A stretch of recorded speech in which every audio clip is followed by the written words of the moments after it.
Alors le berceau de la langue, ce sont quatre textes médiévaux qui vont du XIIe siècle au XVe siècle, présentés pour un public qu'on appellera enfantin. Ils sont regroupés sous le titre berceau de la langue.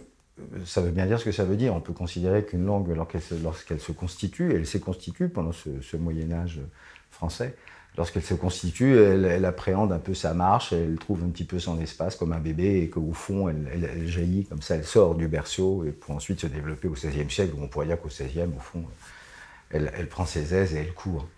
Donc on avait travaillé l'an dernier sur ces quatre spectacles sous forme de paris en fait. On ne savait pas très bien s'il y aura un engouement, s'il y aura un accompagnement, si le public suivrait. Le public a suivi. Alors on est plein pied dans l'exercice de répertoire. Là on reprend ce que le public demande, ce qui fait partie de nos missions essentielles, de dialoguer indirectement via la billetterie avec le public.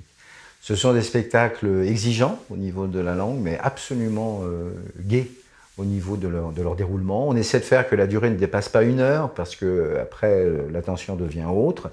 Et on essaye à l'intérieur de faire entendre à deux bouts la langue française d'aujourd'hui, et puis la langue originelle, celle de l'écriture, de la date de l'écriture, XIIe siècle ou XVe siècle, de façon à ce que le jeu soit premier dans le rapport à notre langue, et que l'on comprenne qu'une langue, c'est toujours inévitablement du mouvement.